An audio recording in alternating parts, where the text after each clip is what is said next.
Hello and welcome to Off the Shelf Reviews. I've got 99 problems, but a bitch ain't one. Hit me! And I'm Gary. And I'm Justine. And today we're going to review and discuss Barry Lyndon from 1975, written, produced and directed by Stanley Kubrick. Iain, if you can, give us the synopsis for Barry Lyndon. Well, the story follows Ryan O'Neill, who plays Redmond Barry, who would later become Barry Lyndon. We follow Redmond's story from starting off in Ireland, joining up with the English army and making his way quite a lot around Europe. He then marries Lady Lyndon and tries to settle down and have himself a normal life and to become a gentleman. But that's not going to happen for Barry. You know, Stanley Kubrick is one of the most celebrated directors of our time. Yeah. You know, every one of his films is considered a masterpiece. There are countless essays, documentaries and studies and people analysing his films. You only need to look at The Shining. But he's had some very controversial films which have just stuck in all of our minds, you know, with A Clockwork Orange. Yeah. You know, his brutal depiction of war in Full Metal Jacket. And then somebody says, yeah, but he also did an 18th century period drama. And you're like, no, he fucking didn't. What the fuck? And so we have Barry Lyndon, which, you know, when you look at the critical ratings for it, it's like hardly anyone has anything bad to say about it. And if you do, then it's people that would dismiss it, probably without watching it, just with the feeling of knowing it's a period drama. And I myself never decide, I'm in the mood for a period drama. Yeah.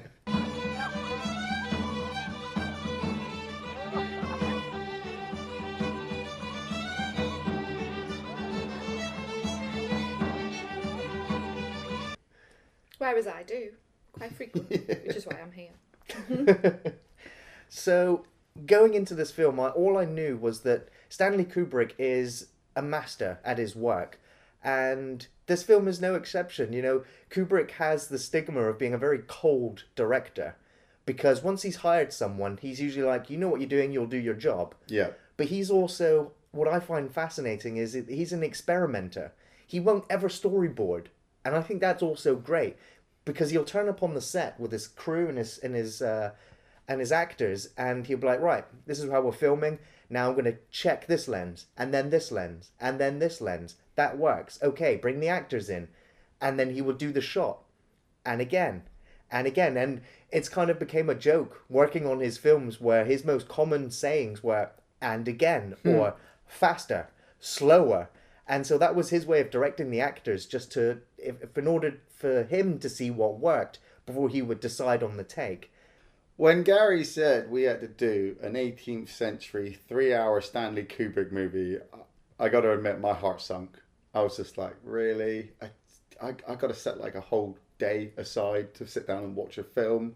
It's a period drama, so there's not going to be any guns or explosives or, you know, nudity or swearing. I'm literally going to have to put myself in the mindset of travelling back to the 18th century and being in the zone. Once I'd got past that, I was very surprised as well that the week that I sat down to watch this film, it actually appeared on TV as well. So I was able to come home from work, sit down and watch 45 minutes of Barry Lyndon before I actually sat down and watched Barry Lyndon. So it kind of eased me in. And the thing that got me comfortable right at the start was hearing Michael Hordern doing the narration. Barry's father had been bred, like many other young sons of a genteel family, to the profession of the law. And there is no doubt he would have made an eminent figure in his profession, had he not been killed in a duel. Now, he's done a lot over his career, but I'll always remember him as the voice of Frith from Watership Down. So it kind of eased me in gently that I had this familiar voice, like an omnipresent God, talking to me and saying, right, Iain, we're going to sit down and we're going to follow the story of this guy through the 18th century. And I'm like, all right, okay, let's see how this goes.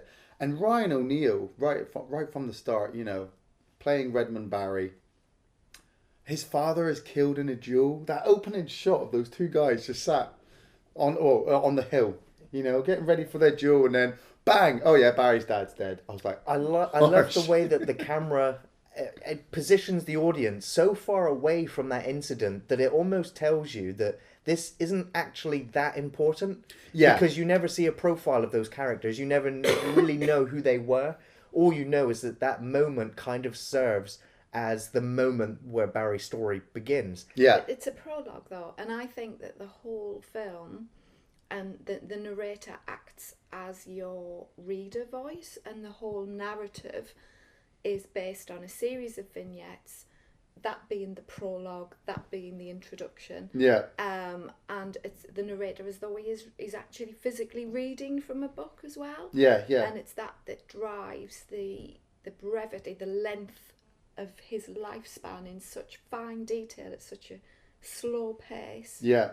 That makes up the whole of the narrative. First love. What a change it makes in a lad. What a magnificent secret it is that he carries about with him. You're removed from a lot of the scenes, I think. Yeah. Because you're working with it as an audience member from a literary perspective. Yeah, yeah. You're not straight in It's there. an You're actually incredible experiment. stepping back. Yeah.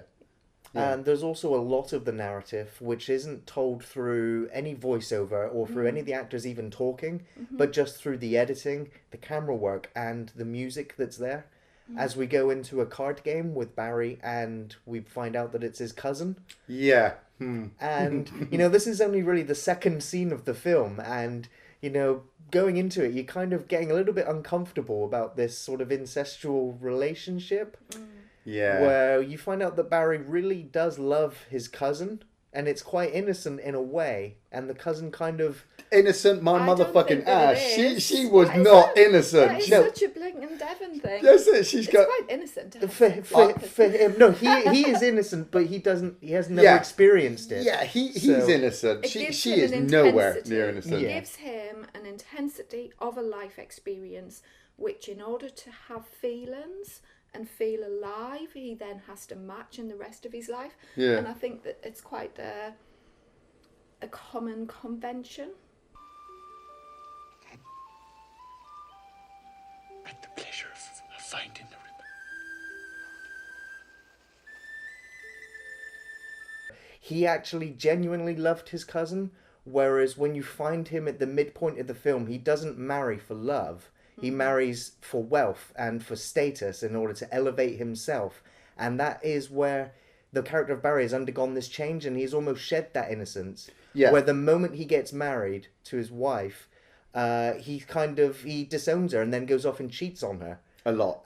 Because he's filled with all of this lust, and so it just shows that contrast where he is innocent, and and he's going for his feelings to begin with, and he sheds all of that through what he observes from the English, which are in Ireland at this time, and this is also at the point in time where Great Britain has now become the United Kingdom. Yeah, yeah. And so he has all of these English gentlemen that are now in Ireland, and showing him how you obtain status and how you gain the affection of women. But I think that that's what defines him as a tragic hero. It is, we meet him for the first half as a very likeable, as a very, we watch his character shaping and being buffeted by all of these things that are beyond his control, and we watch him struggling to get through it, and eventually, he turns to the dark side. And again, it's a very classical telling. It's a tale as old as time. It's very Don Quixote. It's very Don Juan. It's very, so Barry Lyndon, even his name, Barry Lyndon. Yeah. And the title of the film, it's his character. so many classical allusions. It's phenomenal, and he's tried to what Kubrick's done is he's tried to translate that into a film form. Yeah, but his character develops so amazingly through this film that you just you start to love him, you start to hate him. There are points where you're laughing with him. There's points where you're crying with him. This film had me up and down in emotions that by the end of it, I was mentally exhausted. Not saying anything negative on the film. I actually enjoyed that because by the end of it, I was just like, I've just been on a journey with one man's life, of all the different things, of historical points that he has inadvertently ended up getting into. like you said, that sequence at the beginning with him and his cousin, you know, a lot of people would be like, oh, incestuous relationship. I was as well, but part of me was just like, it's kind of what it was like back in the 18th century. You know, there was no Facebook, there was no Tinder. You weren't just going to swipe right. You know, your cousin, you know, is starting to blossom, and so she kind of finds you attractive, but she's playing him along with playing other guys. There's that brilliant scene later on with Leonard Rossiter playing Captain Quinn, you know, and he starts to get the affections of Barry's cousin. And then you have that meeting in the middle of the field, and he's like, here, Barry throws his ribbon back at her. And then Leonard Rossiter kind of pulls out a ribbon as well. And you realise, hang on a minute, how many of those ribbons has she handed out? I know, but I think that she did that because society's, you know, she was trapped as a woman. She was and trapped because she had to marry him. Yeah, well, her wasn't family, any. that's it. Her family wanted the money Yeah. that Quinn could bring in, but Barry She was a couldn't. commodity. You know, so she wasn't.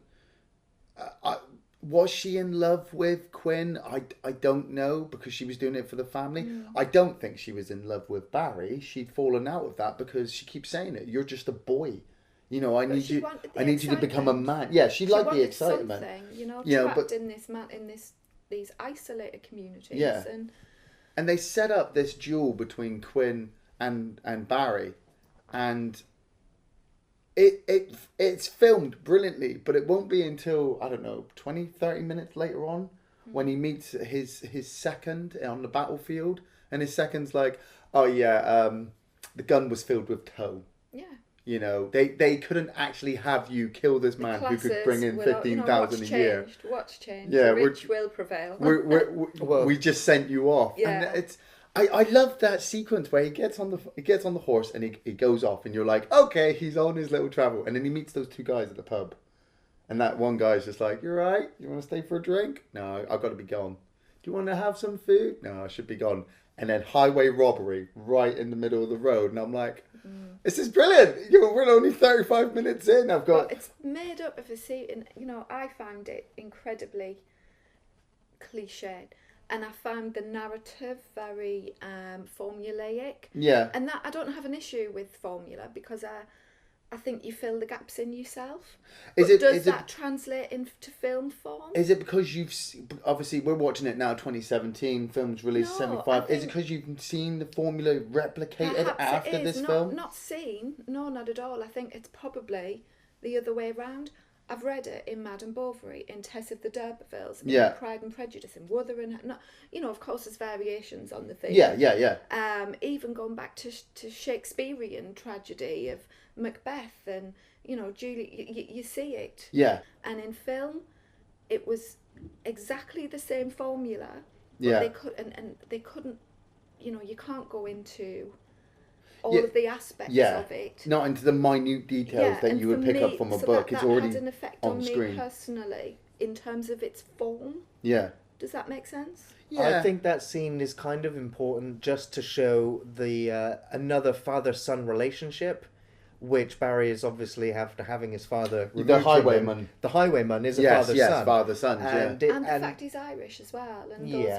that moral integrity and that life philosophy came Yeah. through from that character as well, I think. Yeah, and But you happen to notice it in a couple of lines. yeah. And so when he's kind of then had his money taken away from him, had his horse taken away from him, and he walks on into Dublin, he finds that the English there are offering jobs in the military. Yeah. But as a way shit deal. as a way to to elevate yourself and to become a gentleman, you would join the British Army and go and fight around Europe in these wars. And so he sees this as an opportunity and signs up almost immediately. Yeah. And it's at that point then that you see him in the dress, and he goes off, and I think they fight the French to begin with. That's one of my favourite Yeah, scenes. the 7-year war. You know, the narrator wouldn't go into the loved description of seeing it. all the red coats. I loved, and again, this is the mise en scène, which was an absolute pleasure to just observe, because of the reality of it. There wasn't, it wasn't some huge CGI Yeah, it was best that we are used to. so many looking at. extras It was just the on the real- scene at yeah. once. And in real life, there might have been an army of 200 versus 150. Yeah. It's not these epic battles that we that Yeah. we think about. I mean, I did sit And there I during the loved battle that. sequence thinking to myself, This man, feels war has... real. Yeah, but war has come Historically. so far because you've literally just got this line of Britishmen walking I towards know. these guns, and the guys are just And like, they're keep just drumming, popping keep them off. drumming, keep drumming, and I'm just like, why don't you just flank them, circle? Oh, we've got to keep regimental form, we can't break line. And I'm like, you're just walking towards their guns, Well, we do. We see many of the English soldiers just taking bullets and the rest of them just keep in formation, close the flanks and keep going. Yeah. But then it's when Barry's surrogate father figure Yeah. takes a bullet and just kind of sits there. And Barry drags him and carries him off the battlefield and lays him down. And their final moment together is really quite bittersweet. Yes. And, he kisses him goodbye, essentially. And I think that's when Barry decides that he's had enough of this. This is no way to elevate yourself. And so he deserts. Yes, yeah, and for me, this is where Barry started to take a negative turn, because he joined up because he, under the pretense that he was going to become a gentleman, he was going to return to Ireland, and he's going to have this great big status and all this land, and yet he sees the realization of war. His friend is just being killed, and there's hundreds of people all dead, and he's just like, actually, you know what? Yeah, fuck this. I don't want to do this. I don't want to die, just as a body on the battlefield. I don't know whether he's so much, I know he is affected by the battle scenes. Yeah, But yeah. at that point, when he deserts, he already sees himself as an English captain. He's already in the mindset of, I am an English gentleman now. No, he did. And he takes the role of Quinn, essentially, when he goes and finds this French girl who has a small child. Well, he steals this officer's horse. There's the two officers in the river that he comes across when he's getting water for his platoon, and he overhears one of them say, "Oh, I've got papers to deliver to the Prussian army." So he steals the horse and basically steals this guy's identity to try and get him through. I think it was Holland. It was through the Prussian. Yeah, through the Prussian army, through Holland, to get to somewhere where he could just live out the rest of his life in peace, doing whatever. And so he steals the identity, but he comes across, Fraulein, I called her, because that's all he called her, the Fraulein on the road, and it's like, oh, I'm looking for somewhere for food. Well, there's nowhere. If you can feed me, I'd pay you. And it's literally she's like putty in his hands. I know, but she's the so narrator says, impressed though, with that she this does officer. that, doesn't she? That's how she's getting some value out of her life by servicing almost. Yes. Even though she's doing it from the heart, because I genuinely believe that she has feelings. But again, it's another one of those vignettes That's about it. the intersection of people's lives at certain points. She It's has feelings for every Yeah. officer that passes her farm. This heart of Lyshans was like many a neighbouring town and had been stormed and occupied several times before Barry came to invest it.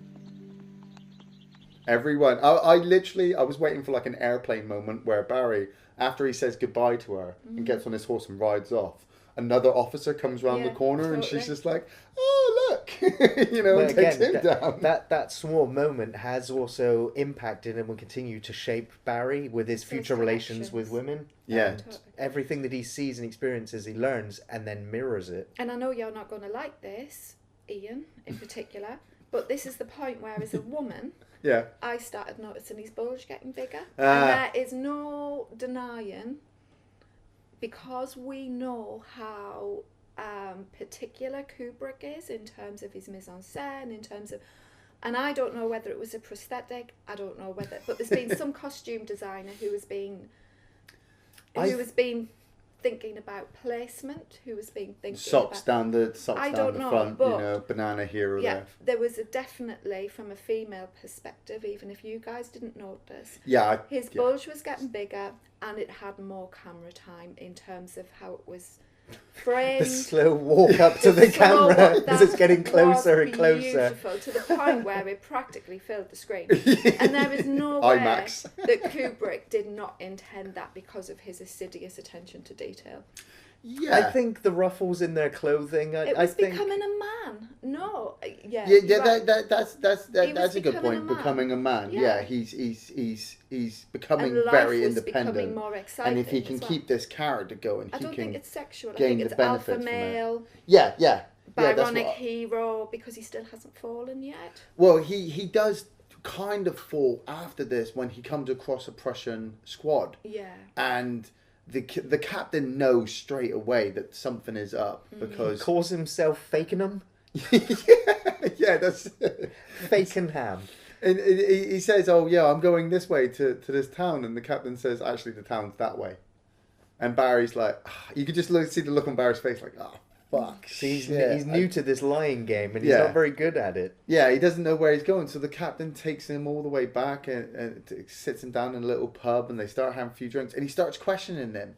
And I was sat there, and I was already getting a bit of a Tarantino-esque feel from the film, even though I know this was done long before Tarantino was making film. But the way it already started with the part one, that, like I said, the prologue, and it would come up later on with the intermission and reflection of part two.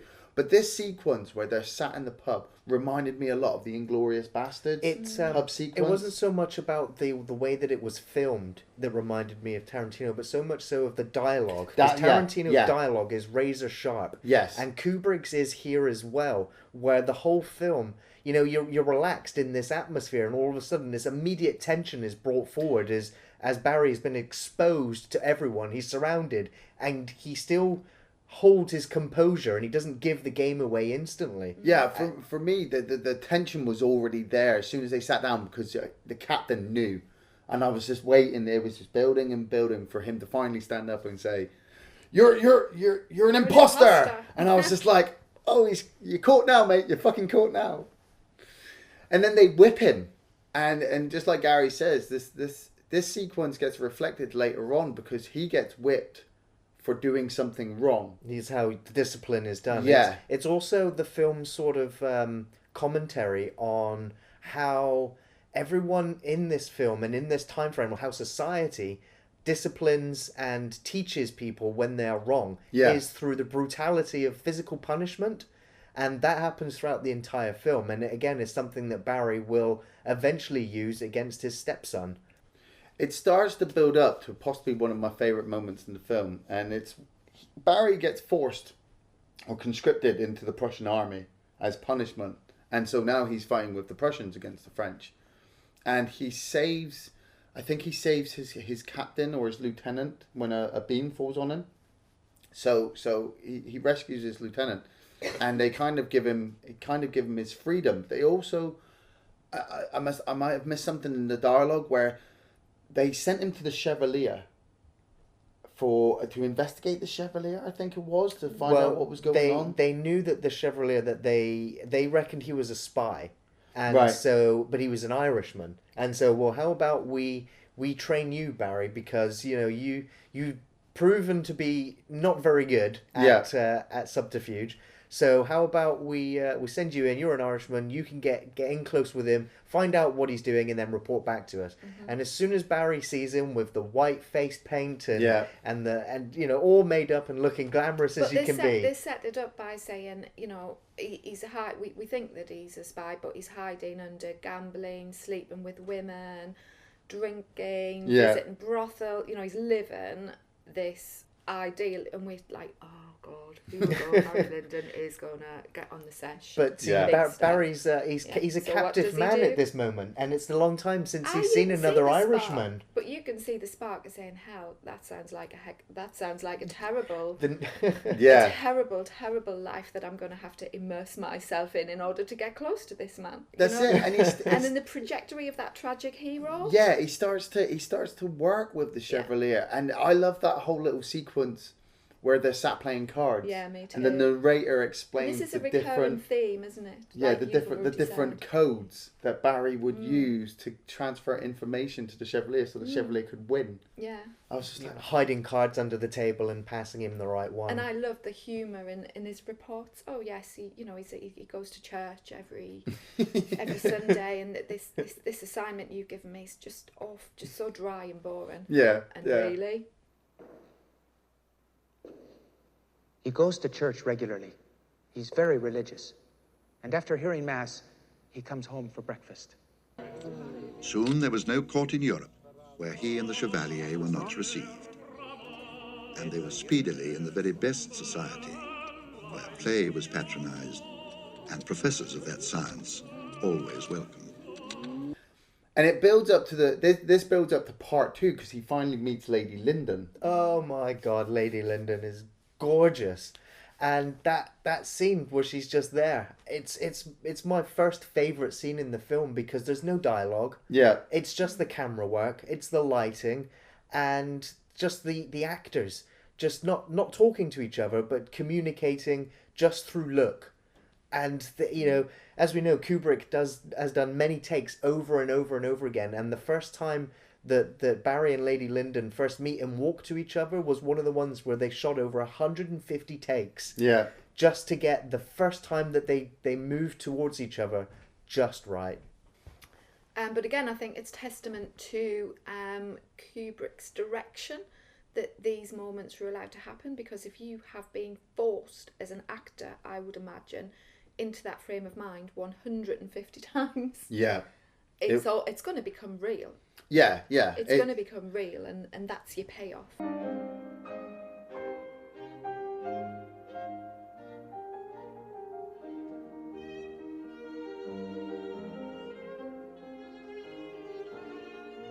When we get into part 2, Barry he's met Lady Lyndon.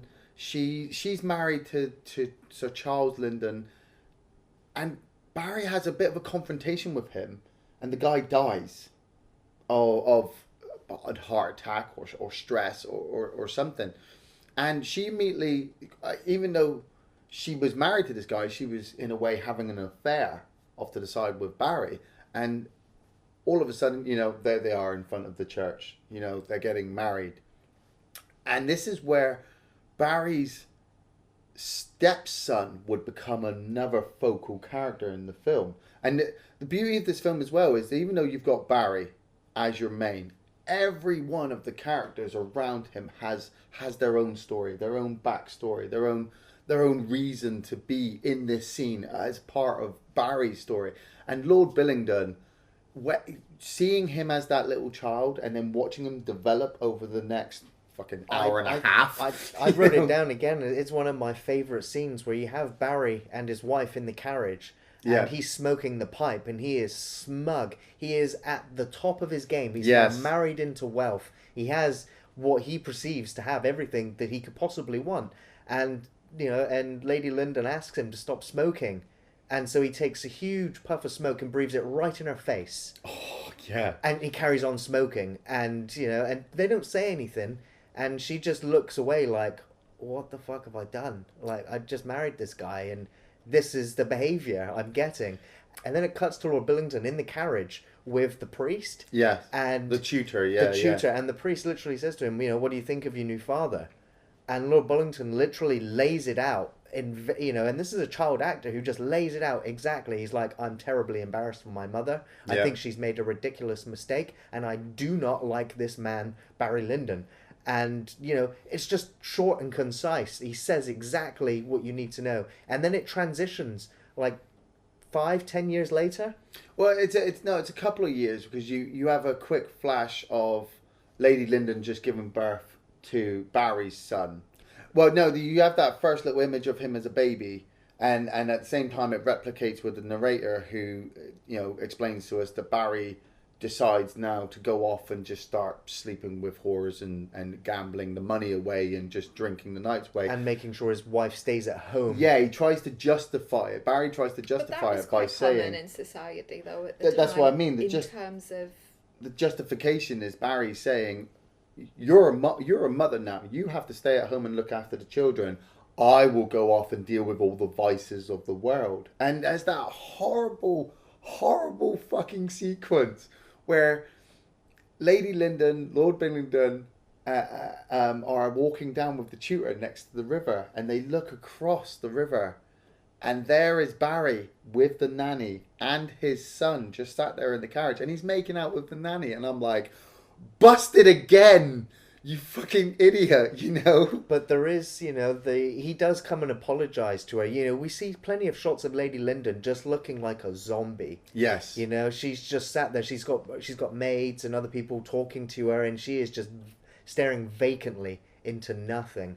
And and Barry comes in and apologizes to her, and I don't think she even says anything to him then either. No, it's just a look of like, I understand that you've said this to me, but because she knows, and we know, because we've got enough of his backstory now. Yeah. To see this trajectory that he's on. But he doesn't. And what he needs to feel like he's alive. But after this, he doesn't. He doesn't do any more drinking or gambling. No, yeah, he until does the change. tragedy of his son. He does change back and tries to be this now gentlemanly lord, but he's kind of cock-blocked every step by Lord Billingdon, who keeps telling him, "You're not my father. I'm not going to treat you with the respect that I would my father, because you're just a man who's married to my mother, and you're also swindling away all of my inheritance." Yeah. You're blowing all the money on lavish parties, and you start to see the kind of governmental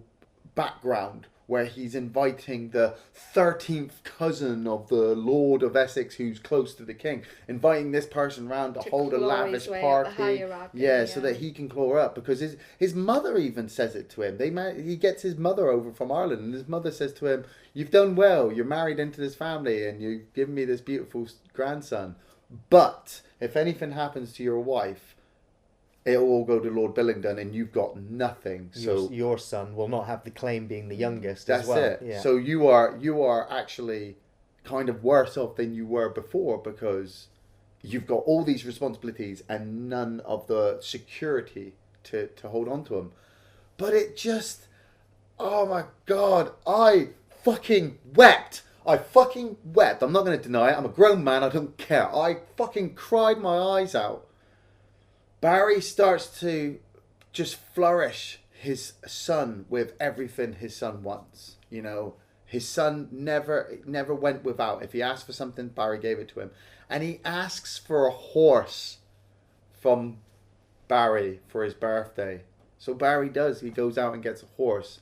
And the son is told, "No, do not ride it unless your father is there." And we know with children, they will sneak out. And so the youngest son sneaks out to the farm to ride the horse and gets bucked off the horse and gets really badly injured. And like we said, it's fucking 18th century. So we're not talking MRI scans or, plaster or fucking brilliant surgery. He's got an injury which is life-threatening now. And we sit there with Barry and Lady Lyndon in the bedroom with the son in the bed.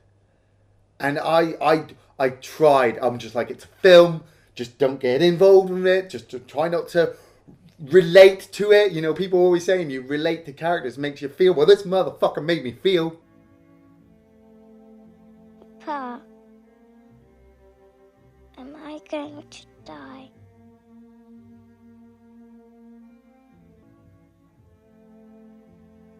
Papa, if I die, will I go to heaven?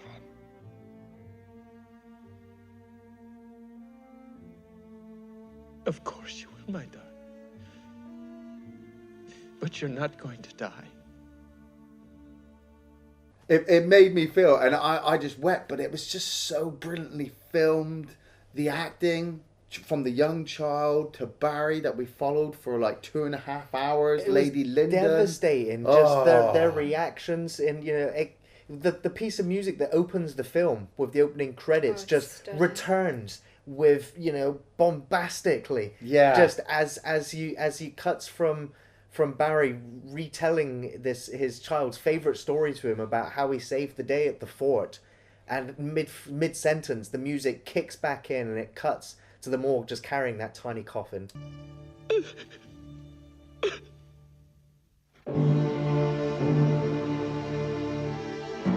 I am the resurrection of the life, saith the Lord. Oh my God. Yeah. It is one of the worst, most painful and most beautifully captured deaths in film. Yeah. Devastating. As an audience, after going through so much with Barry, it just hits you. Yeah. like you would not expect, even though the narrator has told you it's coming. Yes, yeah. You're prepared for it. And that's one of the things that I think is masterful about Kubrick, is that he says, yes, you might know the ending to the film.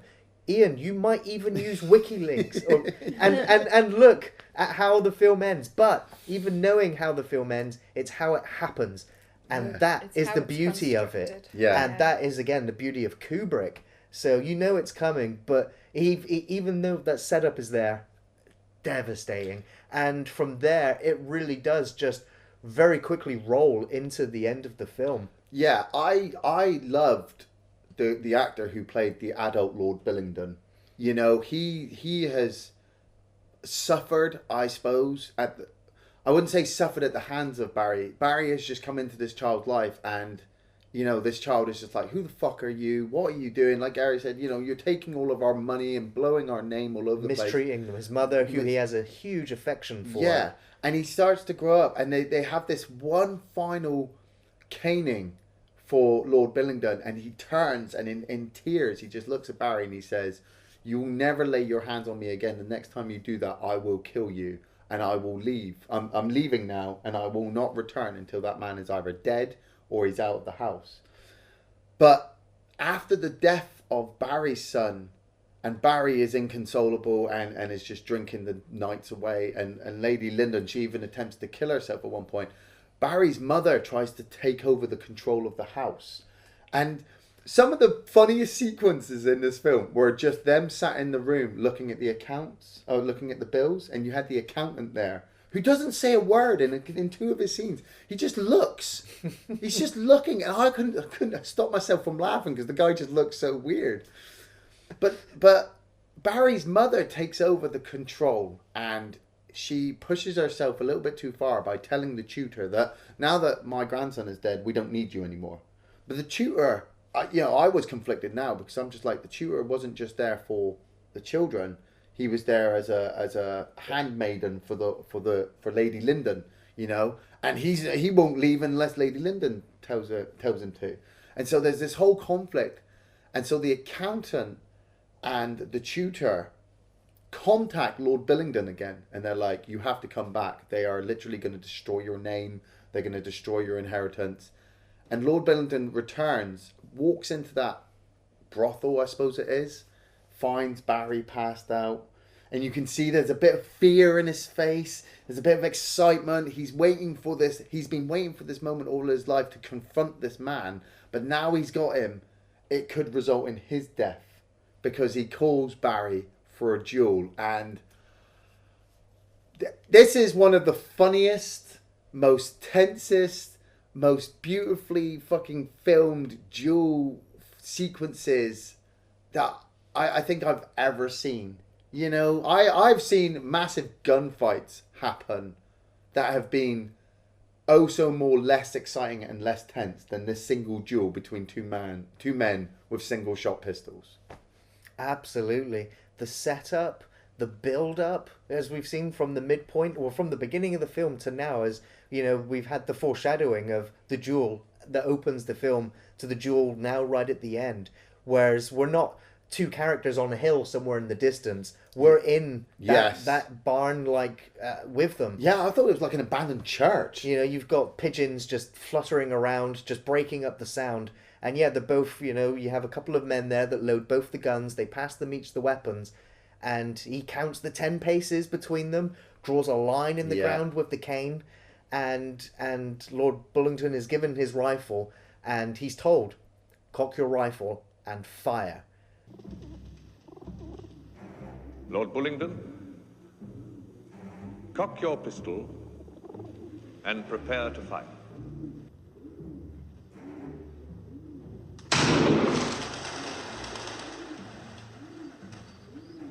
And shoots at the ground, and he's panicking, and he's like, that was my one chance to kill this bastard who's ruined my family. Yeah.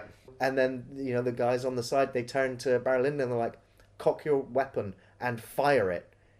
And he looks over at Lord Billington, who just starts crying. Yeah. And then he starts vomiting, and he runs over to the wall and vomits everywhere because he's about to get shot. Cleans himself up, and Barry just stands there, just waits and just waits. Bullington composes himself, stands there, and then Barry shoots the floor. 1, 2.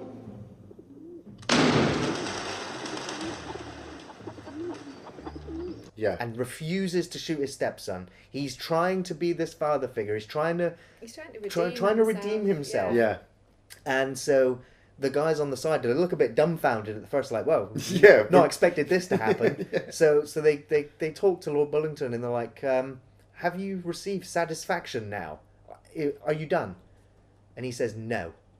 And he asks for his gun to be reloaded. And as an audience, you're like, what the fuck? Yeah, You've just been given an out. He could have shot you dead right now. We know he's a good shot. And he takes the bullet, and he loads the gun, and they tell him, cock your weapon and fire.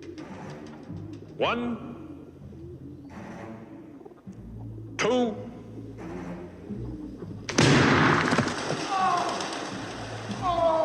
And, you're just like, Yeah. you had it coming because you were a con man. Yeah. You screwed over everything Yeah. in an effort to elevate yourself.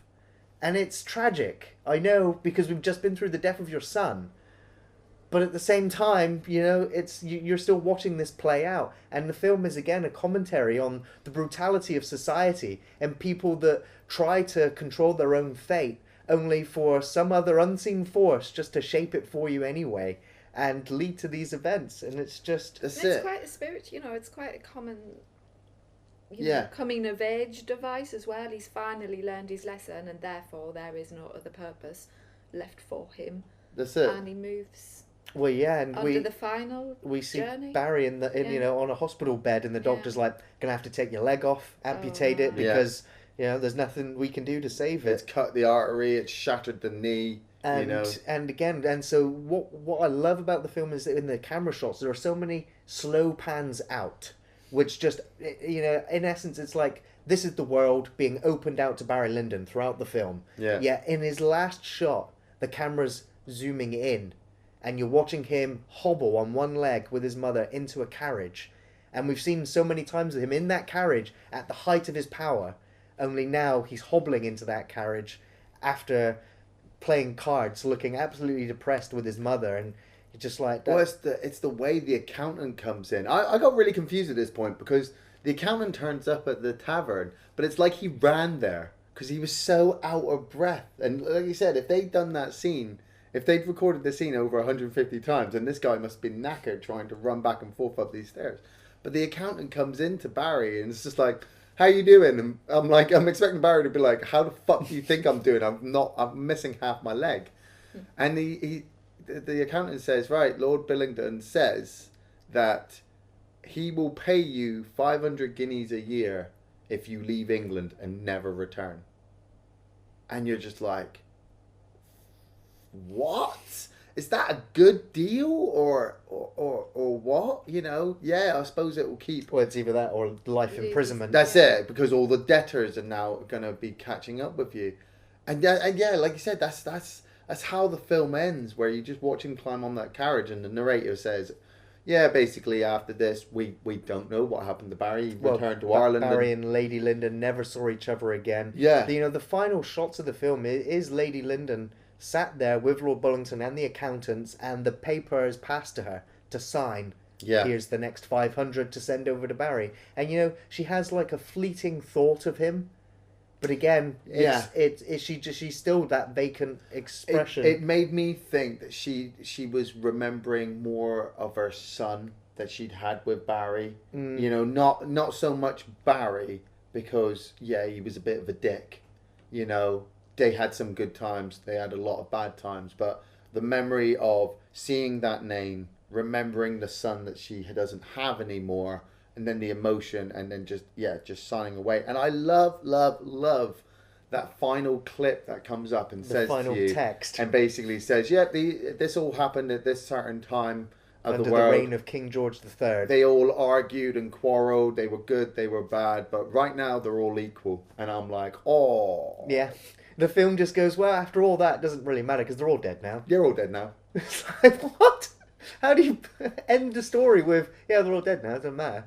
It's like, well, Tarantino does it a lot, mate. It does, because this film is going to stay with you. It's one of those films that's going to resonate within you days and weeks after you've seen the film. I think people that have seen Barry Lyndon from start to finish are just going to be wowed, blown away by the spectacular talent in filmmaking and storytelling.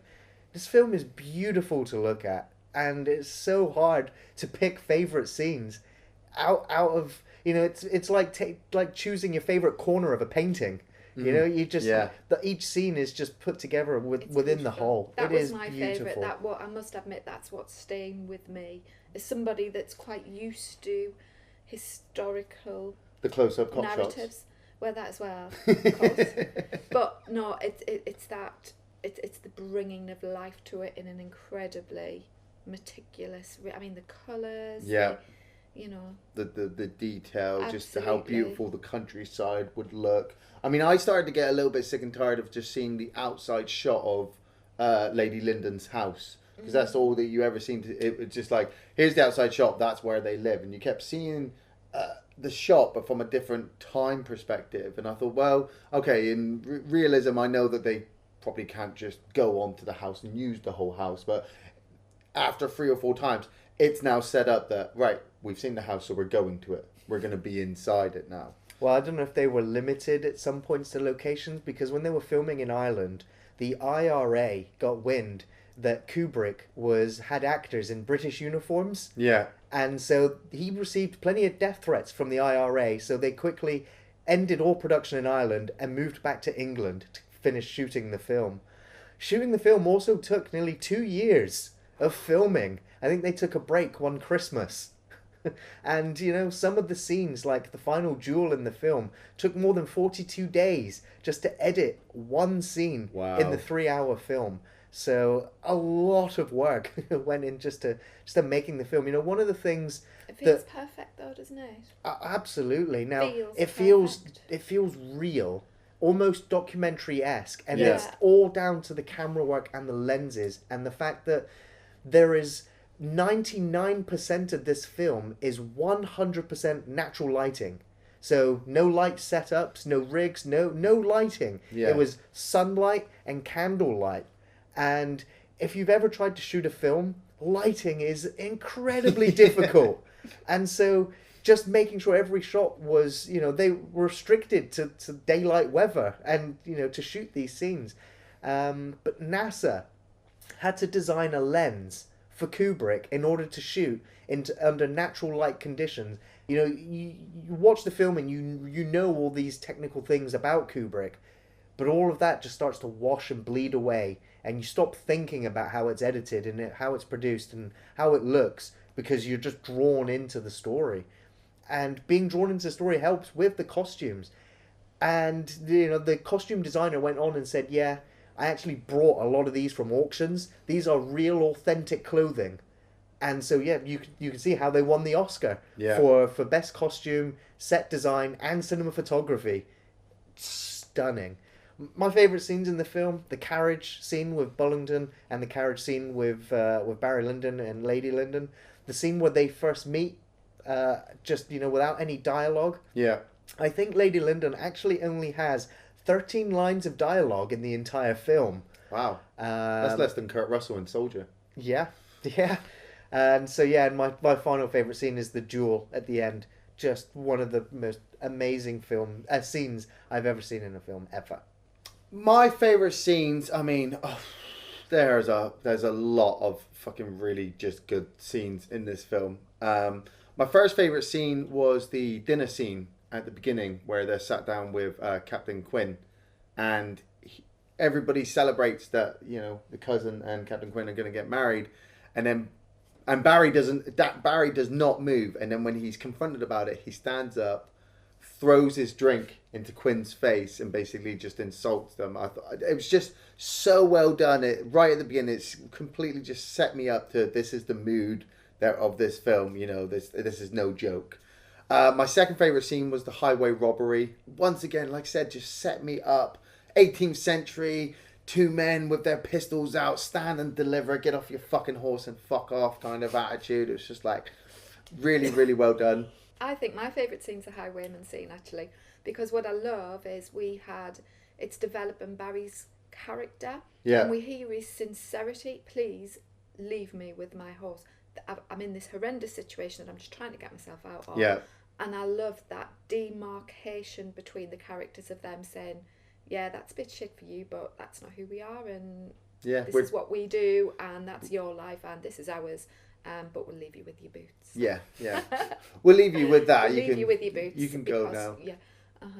That was my favourite too. My favourite scene number 3 was Billingdon's speech when he's walked his brother into the music room and his brother's stomping his shoes, and they have this whole confrontation, and Billingdon, basically says, I'm leaving, I'm never coming back until this guy is dead. And then they have that fight.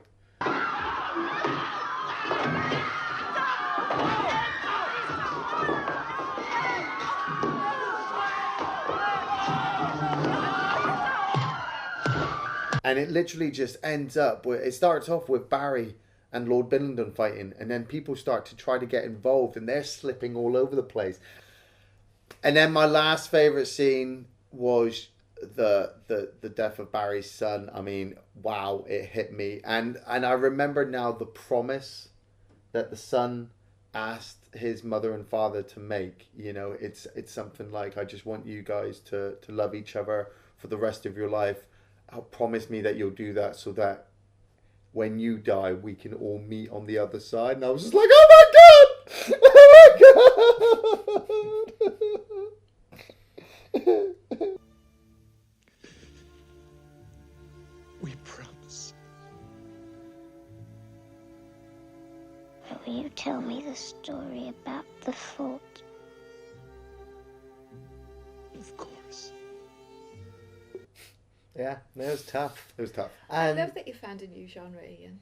I love that kind of stuff. I love being able to relate a lot more, because you sit down and watch a period drama. A lot of people would sit there and say this film is long-winded, that there's nothing going on, there's no excitement. But you actually have to test the waters every now and again to find out if there's something. Character-driven. What you do is you learn, don't you, through... Yeah, and you realise that even though the film's called Barry Lyndon and you're following this character, Barry, there are like 100, 200 people around Barry constructing the life that he's going through. It's Tom Jones, it's Tess of the D'Urberville, it's real... And you just get so invested with that when something happens to that character, you kind of feel it yourself, especially if you can relate to it in real life too. So I thoroughly, wholeheartedly, highly recommend Barry Lyndon. I think this is perhaps one of my favourite Kubrick films. I never thought that a period drama would be so well done, and I'm just blown away by the experience afterwards as well. The technical detail, to the filmmaking, to the actors, to the final product in itself. I'd watch this film again, easily, happily, just because it is so well... It's a feast for the eyes and for the soul at the same time, and just as a great observation on society at the time and on society today. It doesn't change. Yeah. And it still hasn't changed. It's a beautiful film with an awesome soundtrack of classical music, and you have to, if you've never considered Barry Lyndon, or you've never even heard of it, and you were like me and just never really want to watch period dramas, test yourself. You'd be surprised. This film is not boring in any way. It is expertly crafted by one of, if not the greatest filmmaker ever. Definitely check out Barry Lyndon. See, I recommend the film, but I only recommend this film if you are a fan of cinema. If you're just your average Joe, I'm just going to watch a film that I find on Netflix or Amazon, you're not going to enjoy Barry Lyndon like you really should. Because, well, like we've talked about, it's the level of detail, it's the character development, it's the camera work, it's the lighting, it's the editing, it's everything that you look for when you want to win an Oscar. If you are into film and love the background of things that happen before the film hits the cinema, you'll really, really enjoy this. You'll eat it up and be like, how have I never seen this film? I was the same. I'm like, how have I never realized this was a Stanley Kubrick film? If you you want to test yourself and want to make that step away from being an average Joe cinema goer, test yourself with Barry Lyndon. Be warned though, you may fall asleep. Do you recommend it, Justine? Yes, I do. I think rainy days, duvets, and it's a journey, and I think visually it's absolutely stunning. I still maintain for me personally that there's elements of it that are cliched, but I can understand exactly why, because it's a coat hanger. Yeah. Isn't it? Yes. The narrative is a coat hanger. But I would definitely recommend it, yeah. Thanks for watching Off the Shelf Reviews.